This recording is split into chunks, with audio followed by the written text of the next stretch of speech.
Our first reading is going to be Matthew chapter 4, verse 1.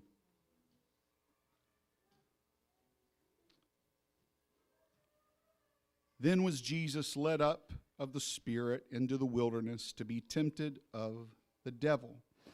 And when he had fasted 40 days and 40 nights, he was afterward and hungered. And when the tempter came to him, he said, If thou be the Son of God, command that these stones be made bread. But he answered and said, It is written, Man shall not live by bread alone, but by every word that proceedeth out of the mouth of God. And then if you can go a few books back to the Old Testament, we'll look at Exodus chapter 1.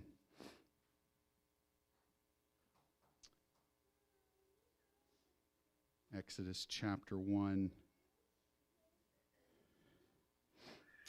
And they took their journey from Elim, and all the congregation of the children of Israel came into the wilderness of Sin, which is between Elim and Sinai, on the 15th day of the second month after their departing out of the land of Egypt.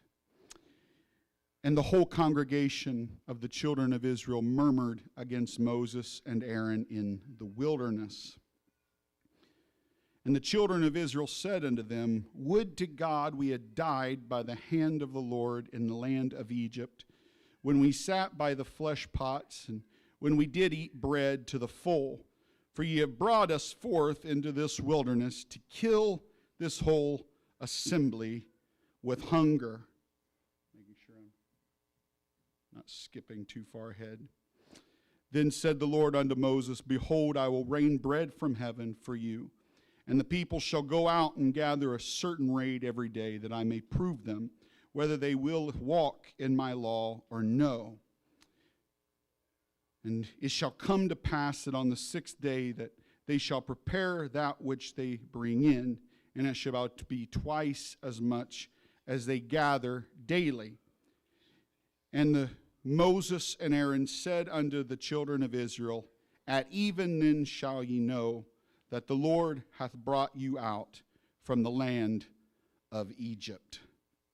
My assignment for you today is this: cheese propaganda. Cheese propaganda. You're looking at me like, what on earth? So with that, let's just listen to a short message. In a school in the East End of London, a number of boys and girls of the same health and physical development were chosen. They were divided into two groups.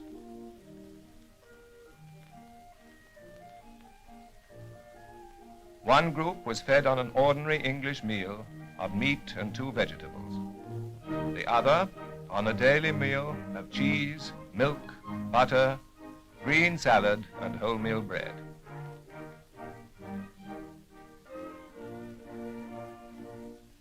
At the end of a year, the two groups were compared, and it was found that for every inch the meat-eating group had grown, the cheese-eating group had grown 1.25 inches.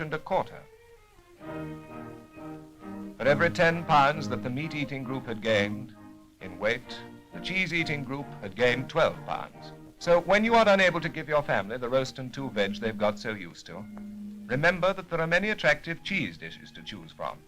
And you can see from these children that far from there being a loss of health, there is an actual gain.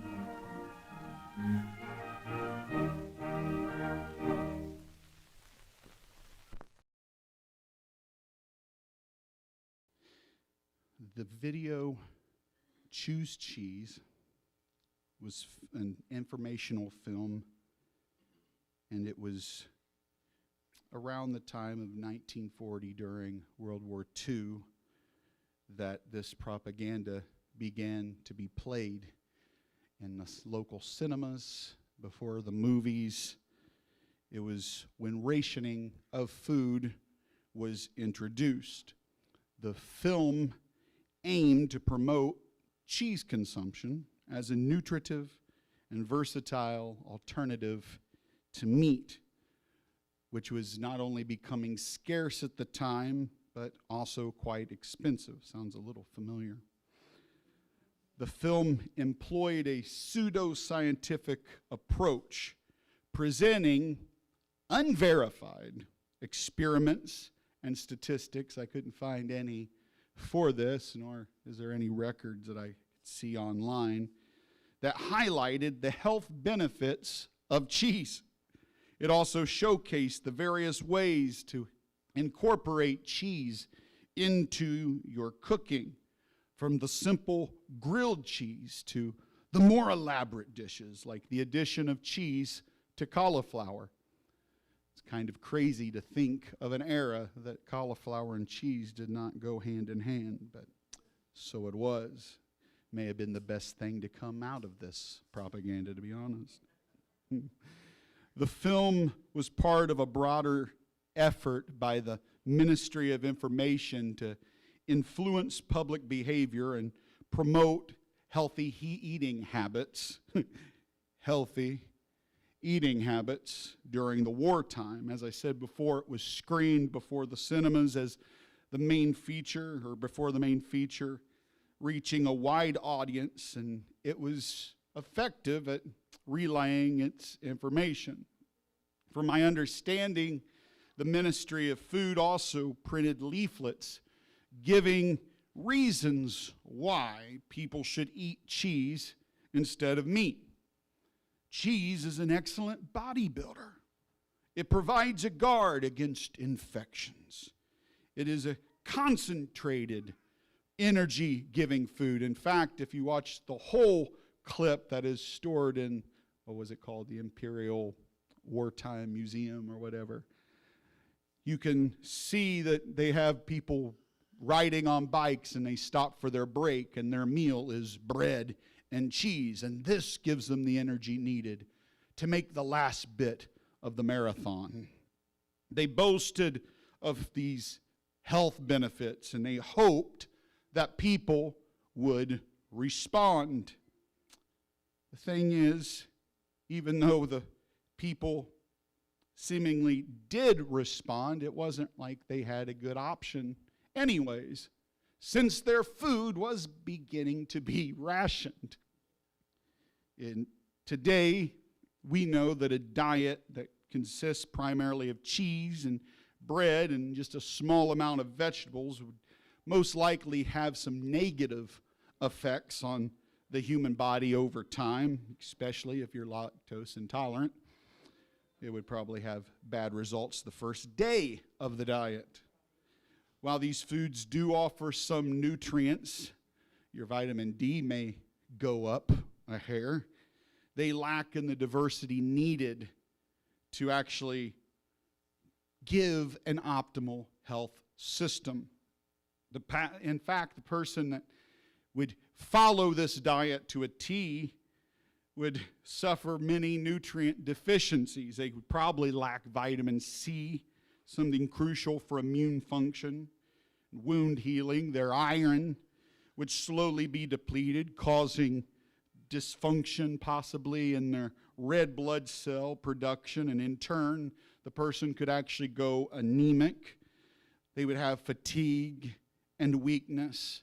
Now, I know ultimately it depends on how much of one thing or another there is. You could be saying, well, Brother Smith, there's plenty of vegetarians out there, but I don't know of any cheesetarians. That is really their main staple dish for long.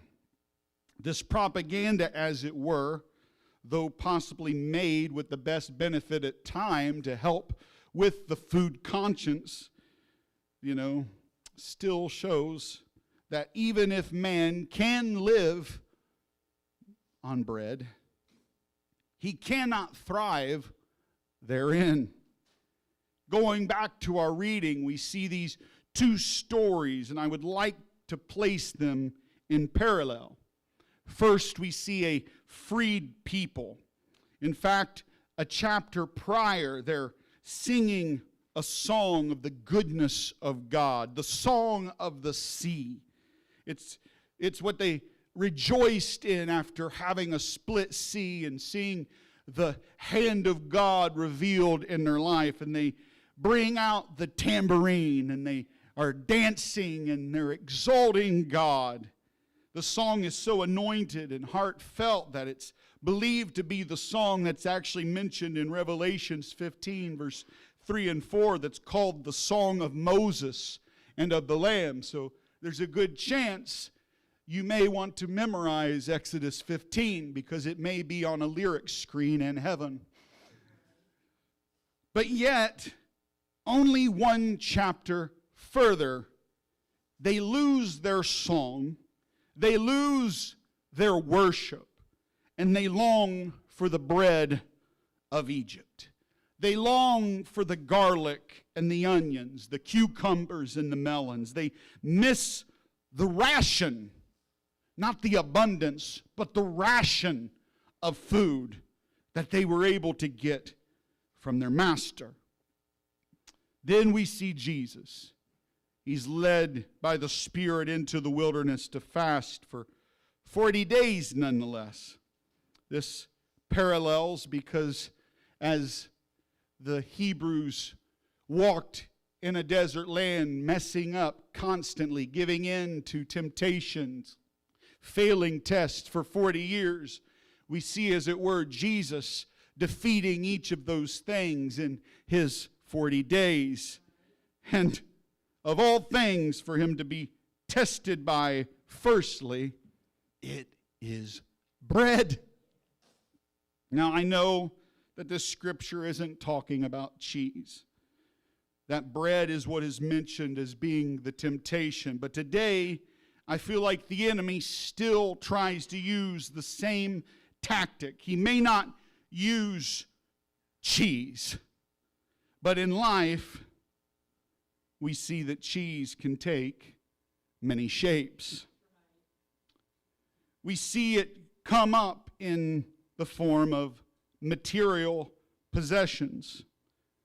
Is anybody familiar with hoarders?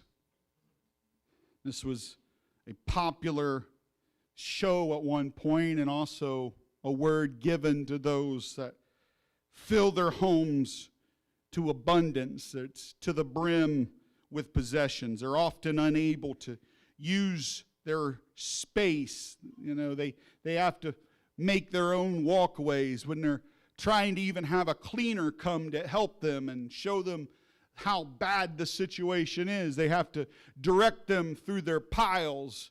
No, step on the files there. And then what I usually do is I climb onto the filing cabinet here, and I'm able to hop off to the sofa, and that can get me to the bathroom. And the bathroom is usually something that we will not discuss today. 99% of the time, I don't understand that either. It's just, But it comes from hurt. It comes from pain. It's something I can gather.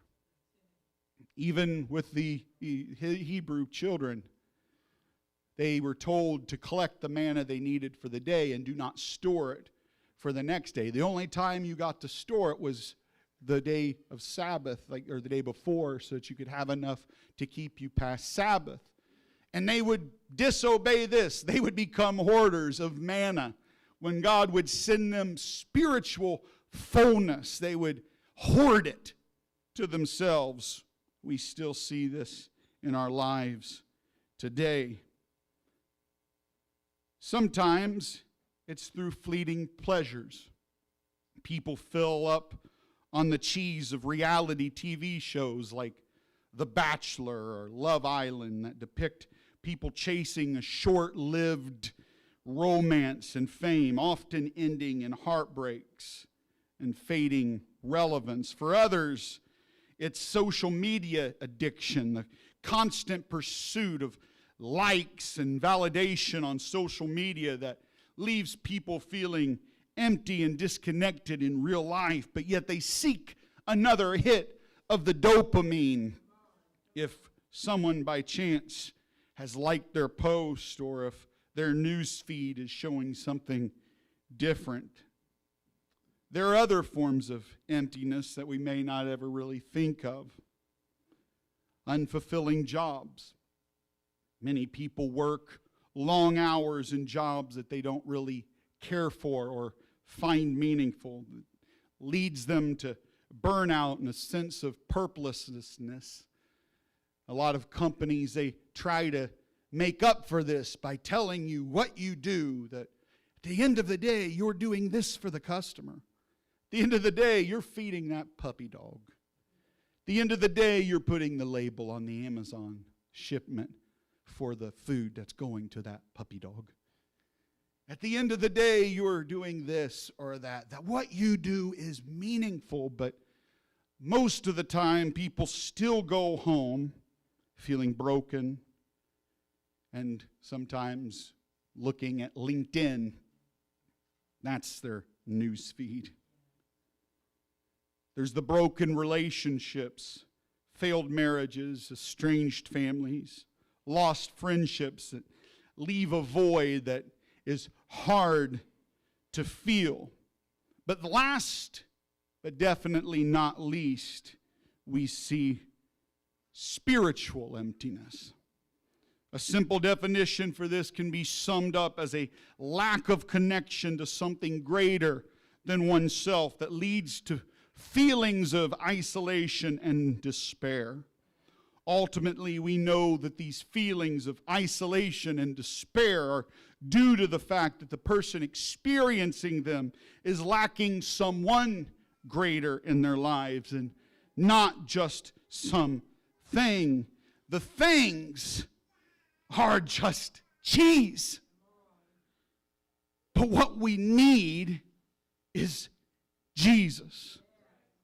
What we have to have is Jesus. Only He supplies the nutrition that we need. Only He can mend the broken heart. Only He can truly stop the hunger pains that we feel. You cannot live by bread alone, but by only the word that proceedeth out of the mouth of God. He wants you to be a meat eater. He's not called you to cheese. And now I'm not talking about your personal diet today. If you're a vegetarian, and I apologize for using this statement, but spiritually, He has called you to be a carnivore. He's called you to be a meat eater. He does not want you filling up on the butter of life. He does not want you filling up on the bread of these fleeting moments. He doesn't want you tied to your phone looking for the next thing to make you happy, or, man, this game really gets me. It works, and this one, it kind of helps me, and this one, I don't know, I can do that, and I can do this, and He doesn't want you to go through that. He wants you to live life. And He says that life abundantly. Hebrews 5 verse 11, the writer said, of whom we have many things to say and hard to be uttered, seeing you are dull of hearing. They're just laying it straight. Of whom we have many things to say, and it's hard to be uttered because you're dull. You're dull of hearing. For when the time is that you ought to be teachers, you have to have someone teach you again. And it's just to be the first principles of the oracles of God. And are some, well, you just have need of milk, not a strong meat. For everyone that uses milk is unskillful in the word of righteousness, for he is a babe. But strong meat belongeth to them that are of full age, even those who by reason of use have their senses exercised to discern both good and evil.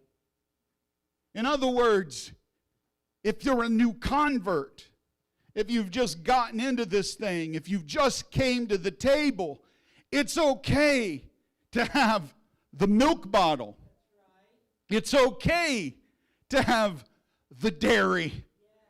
But at some point in your walk with God, you start saying, I don't really want the block of Swiss. I would rather leave beside the brie. I don't care if there's jelly and jam with it. I don't care if I have crackers.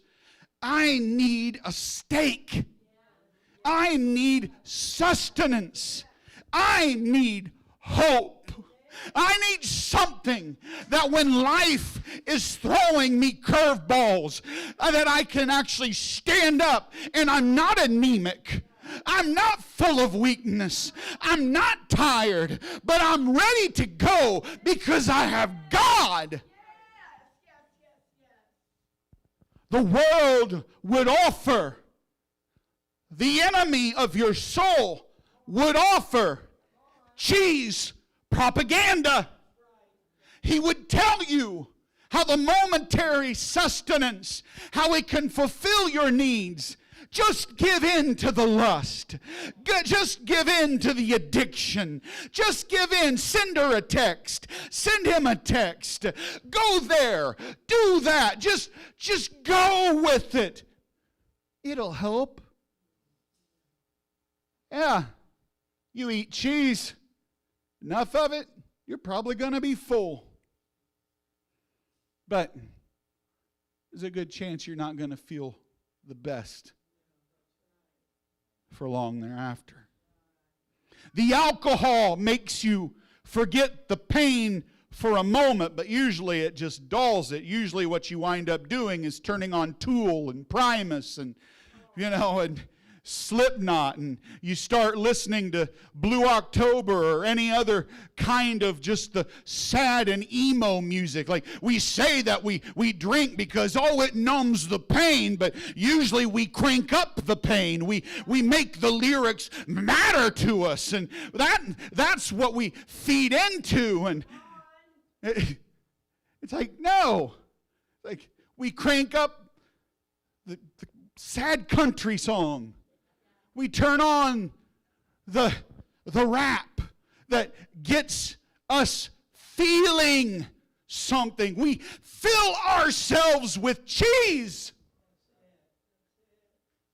And meanwhile, if you would take a lab work of your spiritual cell, if you would do a complete blood panel on your soul, it would come up lacking. It would come up short. And the next day when your head hurts, and the next day when your soul hurts, and the next week when you're living out the mistake that you made because you did text her or you did call him, you're left again.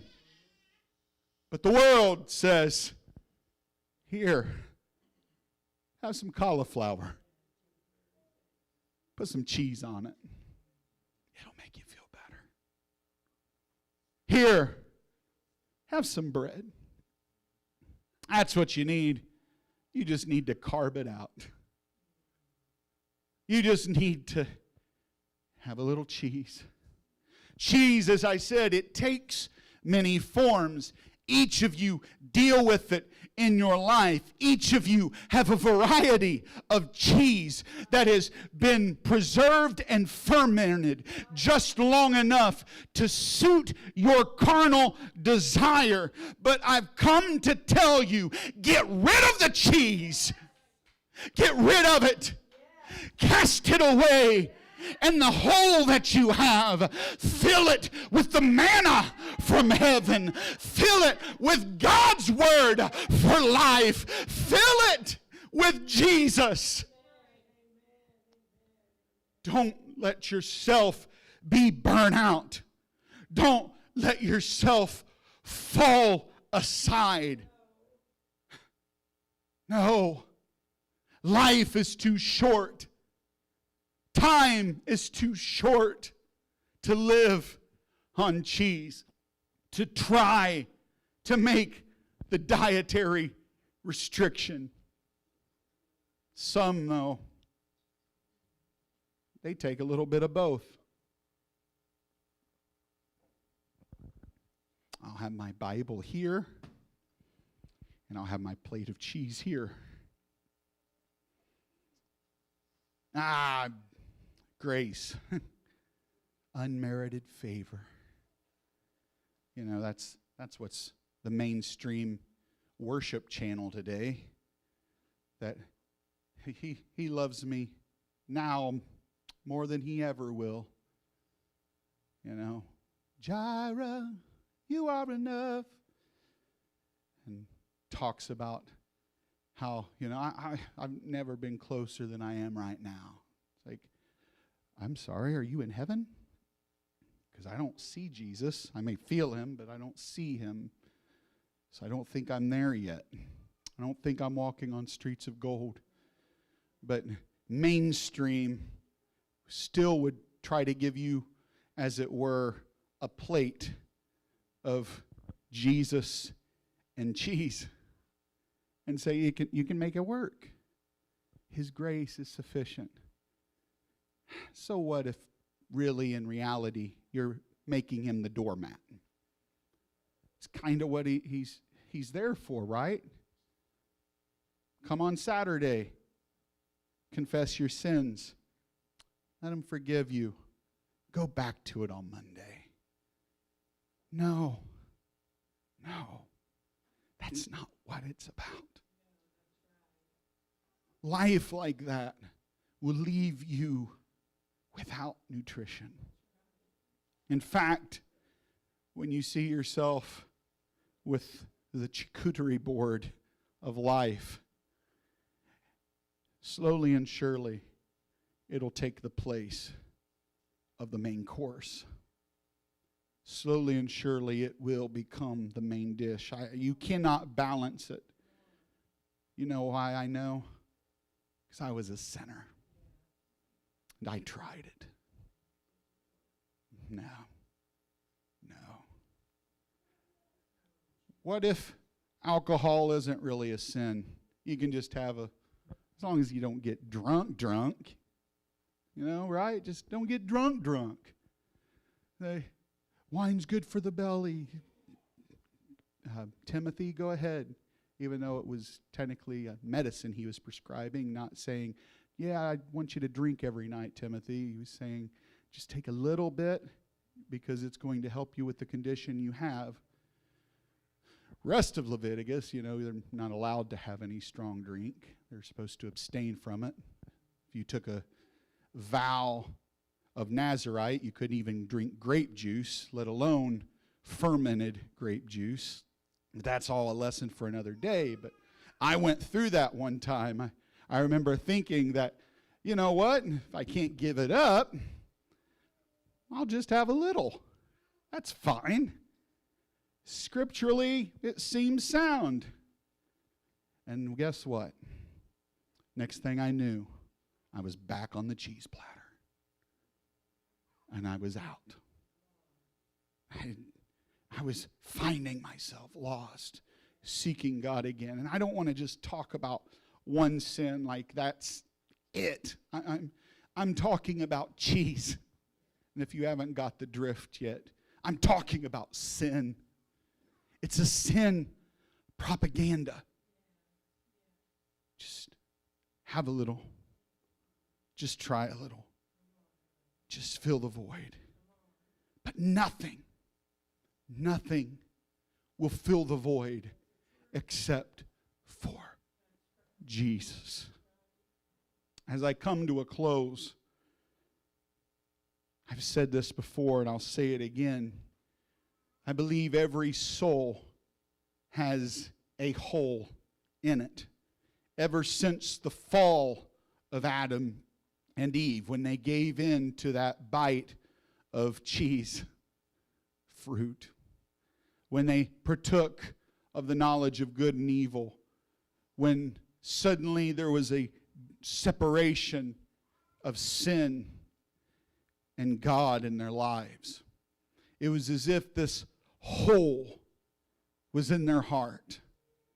But it was a God-shaped hole. And it's a hole that's still within each of us, waiting to be filled. But I have good news.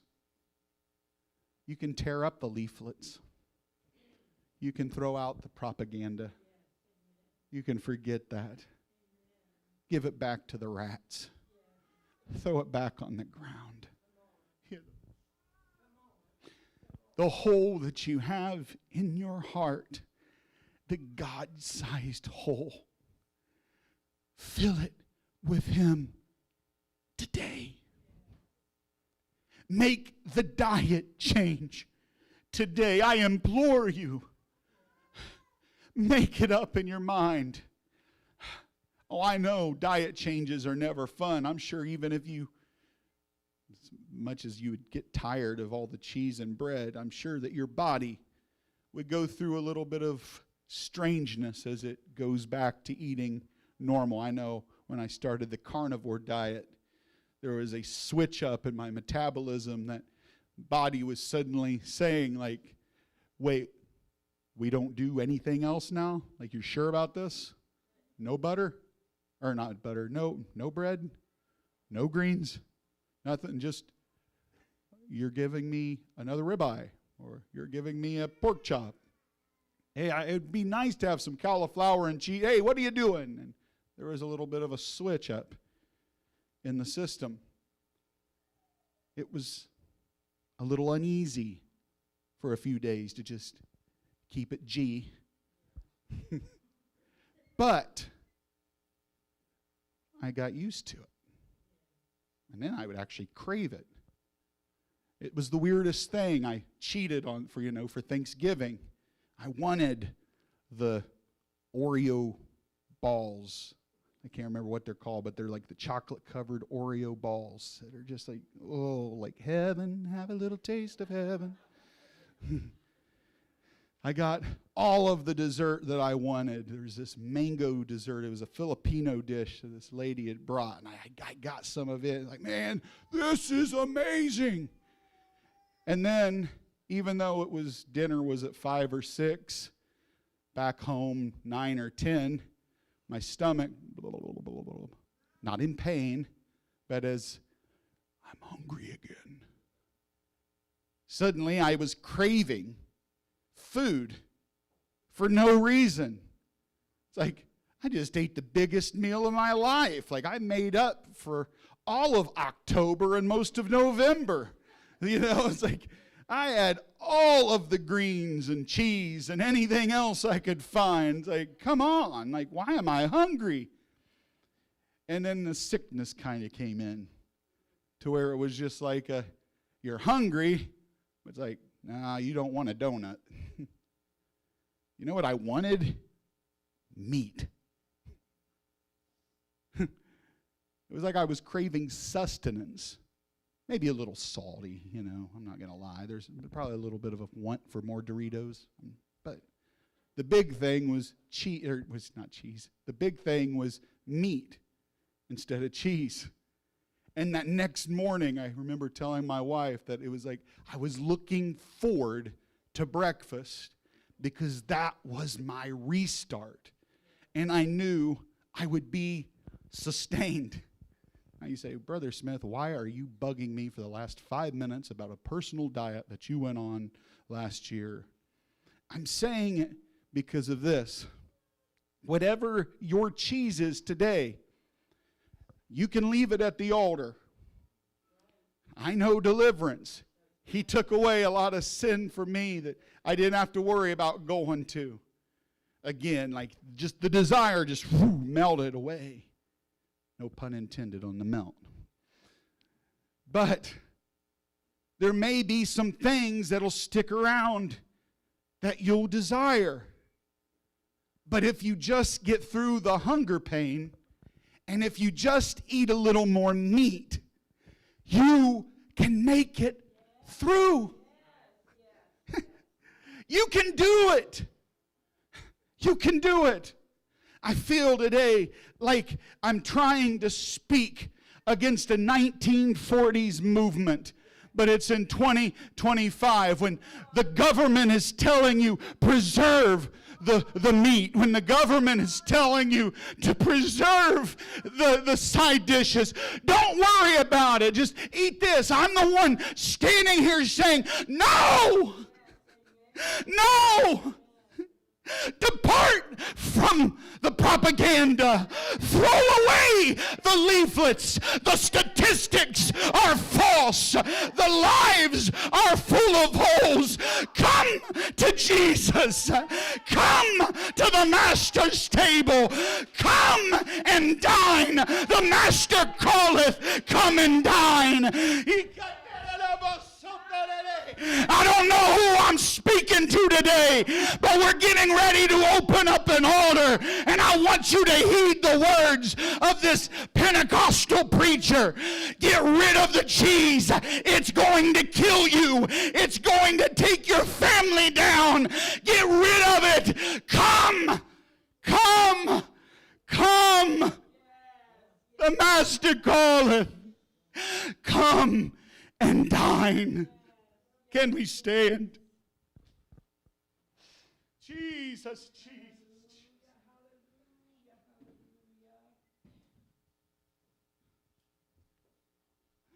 Oh, God. Help us to want you.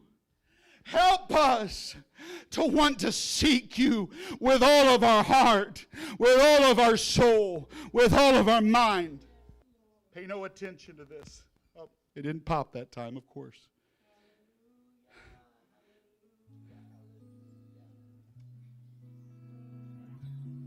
It's time that we make Jesus the center. It's time that we make Jesus our main supplement. It's time that we make Jesus the center of it all. I know I just stood on a chair, and that was my soapbox, calling out against the propaganda. But now I have a call for action. Who will stand with me and tell the world that the propaganda doesn't work? Who will come now and join the call? What I'm preaching today, what God's Word says today, it's not propaganda. It's truth. It's life everlasting. Would you come? Would you come? Would you join the fight against the propaganda of the enemy of this world?